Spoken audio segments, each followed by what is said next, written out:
Chapter 1. Stoicism. We have everything backwards. The things people want make them unhappy, and the things they struggle to avoid do them no harm. What a pitiable and misfortunate lot we are, who cannot even tell the difference between good and evil. But we share our condition with the whole of humanity, so not only will it not be held against us, but our ignorance will be encouraged at every turn. However, the wise among us, those who understand that nothing is good beyond what is necessary, and that nothing under the control of fortune is to be feared, stand apart. If you choose to follow these wise individuals, stepping away from the crowd to embrace wisdom yourself, you will, as Seneca says, be subject to no restraint and to no want. You shall be free, safe, unhurt. You shall fail in nothing that you attempt. You shall be debarred from nothing. Everything shall turn out according to your wish. No misfortune shall befall you. Nothing shall happen to you except what you expect and hope for. That is a description of the Stoic sage, akin to the enlightened figures of Jesus Christ or the Buddha within their respective traditions. It represents a life defined by the consistent, flawless application of virtue. While achieving this may be a bit out of reach, it serves as a valuable ideal for us to strive towards. Perfection may be unattainable, yet it appears possible that some of us could get most of the way there, and most of us could make meaningful progress in the right direction. Lucius Annaeus Seneca, known as Seneca the Younger, was not just a Roman politician and playwright, but also a prolific Stoic author. He had a fascinating life and death, and significantly contributed to our understanding of Stoicism through his extensive writings. Works such as Letters from a Stoic, of Anger, on Benefits, on the Shortness of Life, and of a Happy Life offer comprehensive insights into the philosophical system, as well as much practical advice. As we explore the path to wisdom, we will be primarily using Seneca's teachings to navigate our course. What is Stoicism? A philosophy of life is any system of thought that orders our values and orients us towards the most important ones.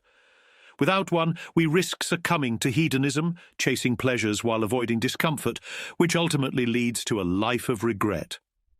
According to Seneca, the reason we make mistakes is because we all consider the parts of life, but never life as a whole.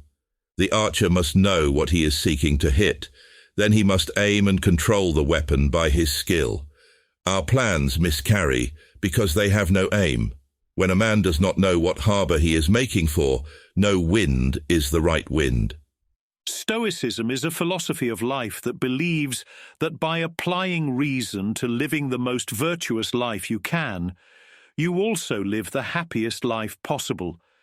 It is a system for living that life. It is more than something to study. It is an active, practical approach to daily living. While one can academically explore the tenets of Stoicism, practicing the philosophy requires active, moment-to-moment engagement with your thoughts and the world around you. Being a Stoic is about the committed application of these principles in every aspect of life, continuously striving to live the philosophy rather than just contemplate it. What do Stoics believe? The Stoics were lovers of reason, but still had faith in a couple of things. First, they believed in the Logos, the idea that the universe is a place of order and intelligibility, accessible through human reason. Secondly, they believed that we are social creatures and born for each other, emphasizing our interconnectedness and mutual dependence, a notion that may seem straightforward now, but holds deeper implications as we explore further. Furthermore, while belief in some type of God fits well with Stoicism, it is not required. The spiritual views of the Stoics were similar to more modern ideas like pantheism or Spinoza's God. They believed that the universe is God and all of existence is its body. Everything that happens is according to its perfect reason, and you worship it by following nature and accepting all things with magnanimity. Our reason is sacred, and a part of the divine reason, and our purpose is to perfect that part of us. There is no prescribed afterlife. When we die, the soul leaves the body and either goes somewhere else or reverts to its elements. But either way, we do not go with it. For Marcus Aurelius and Epictetus, this was a very important part of how the philosophy worked. Accepting that whatever happened was part of the plan of this divine reason was crucial for how they confronted and endured the challenges of life. This is often referred to in the modern era as amor fati, or love of fate. It is the idea that our lives and existence in general are good. So if every event is guided by a divine reason, we should not just accept whatever happens to us, we should love it as part of the whole plan of existence. This can be a great source of strength, and is a more traditionally religious version of Stoicism. Seneca, on the other hand, while not being heretical, put much less emphasis on this perfect order in explaining how Stoicism works, less on loving fate and more on living well in spite of it. He does discuss it, especially in the later parts of Letters from a Stoic, but his style of Stoicism might be better classified in modern terms as being deist in its perspective. His application of Stoicism, therefore, tends to have more practical application for how we live our lives, relying less on acceptance and more on the overcoming of human nature. What is virtue? When the Stoics applied their reason to figuring out the best way to act, they decided on 4 cardinal virtues: wisdom, justice, temperance, and courage. While not discounting other virtues, it is their unique perspective on these that constitutes the essence of Stoicism. We will cover each in more depth in one of the following chapters, but here are the shortest versions. Wisdom is concerning yourself only with that which is under your control. Justice is treating everyone like family. Temperance is constraining your desires to what you possess. Courage is conquering your fears. Practicing these core virtues leads one towards what Seneca called tranquility of mind, a state of deep-seated peace and mental steadiness. What is tranquility of mind? Tranquility of mind, or peace of mind, is a mental state characterized by the presence of positive emotions without their negative counterparts. It is not about the absence of feelings or disconnection or indifference. It is feeling connected, secure, loving, grateful and free, without feeling anxiety, regret, jealousy or hatred. This is the great discovery of Stoicism. The extraordinary idea that by consistently acting in the most virtuous manner that we can, we also live the best lives possible. This realization is more than just a philosophical notion. It is a lived truth that life, steered by virtue and reason, will unfold into a joyous and tranquil experience, no matter what fortune may have in store for us. Stoic Mindfulness. While it would be a misnomer to call Stoicism Western Buddhism, it shares more philosophical kinship with it than with the subsequent Judeo-Christian traditions that followed it. At the heart of Stoicism is the practice of mindfulness, a disciplined awareness of one's thoughts in the present moment and the ability to focus one's attention. The only thing that really exists is this moment. So this is when we have to be wise and virtuous. To neglect the present is to forsake life itself, as nothing beyond the current moment is guaranteed. We must be present and virtuous, right here, right now. Or, as Marcus Aurelius wrote, objective judgment now at this very moment, unselfish action now at this very moment, willing acceptance now at this very moment of all external events. That is all you need. So before we get to work on the virtues, we will need some practices to build up our ability to focus on the present moment. Stoic practice. Meditation. There is not a practice in Stoicism that directly corresponds to what we know as meditation, but had Seneca been introduced to it, he likely would have adopted it wholeheartedly. He was the author of many mindful reflections, such as the following. Both are foes to tranquility, both the inability to change and the inability to endure. Most of all, the mind must be withdrawn from external interests into itself. Let it have confidence in itself, rejoice in itself. Let it admire its own things. Let it retire as far as possible from the things of others and devote itself to itself. Let it not feel losses.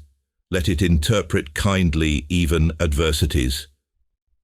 While striving to present an authentic version of Stoicism, meditation is such a powerful, low-effort tool that it merits inclusion. Simple breath meditation, practiced for just 10 minutes a day, can be extraordinarily beneficial. You can use a meditation app or merely sit in silence, concentrating on your breath and gently returning your focus to it when you notice that your attention has wandered. Almost everyone has the wrong idea about what meditation is and how it works. It is not relaxing, but it is also not difficult. You do not get the benefits of meditation by keeping a clear mind. You get them when you notice that you are distracted. The best meditation session is not one where you stay focused on the breath the whole time, which is impossible. It is the one where you quickly catch your mind wandering many times. Each time you notice and refocus, you get a little better at mindfulness and a little better at Stoicism. Stoic practice, the eyes of the Roman people. This is a practice that comes straight from the text. I'm going to let Seneca explain it, but the main idea is that our moral discipline tends to slacken when we are alone. The antidote: behave as though you are always in the presence of an observer. It is particularly effective if you imagine this individual to be someone you deeply respect, like a wise mentor or a person of great moral fibre, compelling you to aspire to live up to their elevated standards. Here is Seneca explaining it from letters from a Stoic. Do everything as if Epicurus were watching you. There is no real doubt that it is good for one to have appointed a guardian over oneself, and to have someone whom you may look up to, someone whom you may regard as a witness of your thoughts. It is indeed nobler by far to live as you would live under the eyes of some good man, always at your side. But nevertheless, I am content if you only act, in whatever you do, as you would act if anyone at all were looking on, because solitude prompts us to all kinds of evil. Do not, however, deem yourself truly happy until you find that you can live before men's eyes, until your walls protect, but do not hide you. Although we are apt to believe that these walls surround us, not to enable us to live more safely, but that we may sin more secretly. I shall mention a fact by which you may weigh the worth of a man's character. You will scarcely find anyone who can live with his door wide open. It is our conscience, not our pride, that has put doorkeepers at our doors. We live in such a fashion that being suddenly disclosed to view is equivalent to being caught in the act. What profits it, however, to hide ourselves away and to avoid the eyes and ears of men? A good conscience welcomes the crowd, but a bad conscience, even in solitude, is disturbed and troubled. Cherish some man of high character and keep him ever before your eyes, living as if he were watching you and ordering all your actions as if he beheld them. Such, my dear Lucilius, is the counsel of Epicurus. He has quite properly given us a guardian and an attendant. We can get rid of most sins if we have a witness who stands near us when we are likely to go wrong. The soul should have someone whom it can respect, one by whose authority it may make even its inner shrine more hallowed. Happy is the man who can make others better, not merely when he is in their company, but even when he is in their thoughts. And happy also is he who can so revere a man as to calm and regulate himself by calling him to mind. One who can so revere another will soon be himself worthy of reverence. This technique offers a way to eliminate much of your negative behavior, if you can fully commit to it and remember to do it.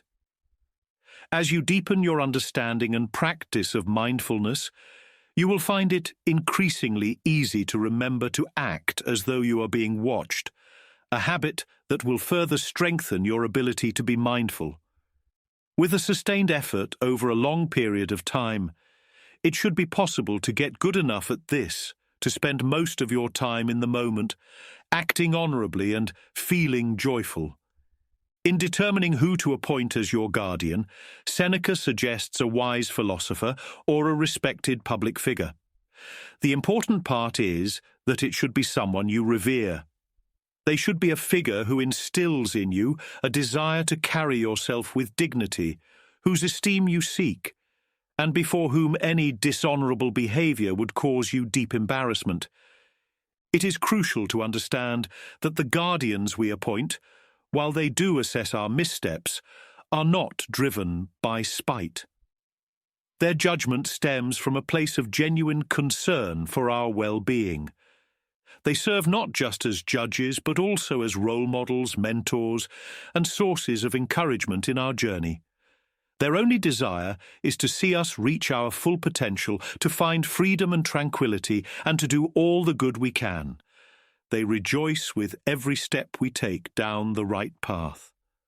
Our drive to improve our actions under their watchful gaze should not be out of fear of their disapproval, but a heartfelt desire to meet their virtuous standards. We must imagine that they love us. Stoic practice, the Olympic Games. There is one more practice which makes sense to talk about here, this time from Epictetus.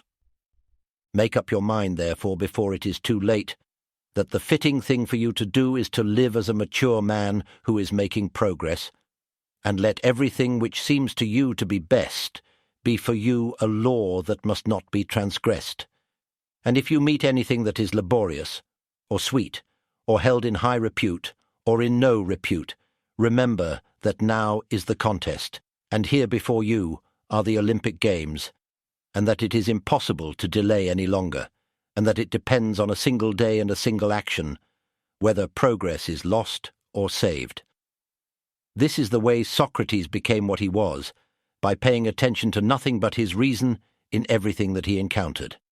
And even if you are not yet a Socrates, still you ought to live as one who wishes to be a Socrates.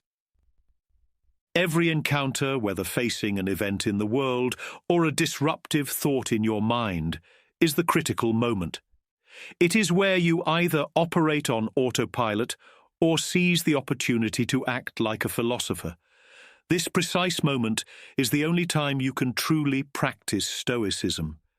This is your personal Olympic Games. You have trained yourself for this exact point in time. Now is your chance to show everyone, or just your guardian, what you can do. In this moment of truth, you can either live up to the challenge, embracing wisdom, or fail, surrendering to vice. Lucky for us, these Olympics happen many times every day, so if we miss our chance, we will get an opportunity to redeem ourselves soon. For Stoics, wisdom significantly correlates with the internal dialogues we maintain and these narratives that we construct for ourselves. The surviving records of Epictetus's teachings were the inspiration for rational ethical behavior therapy, one of the first forms of cognitive behavioral therapy developed in the 1950s. Its creator, Albert Ellis, was especially fond of Epictetus's idea that it is not the things themselves that disturb men, but their judgments about these things.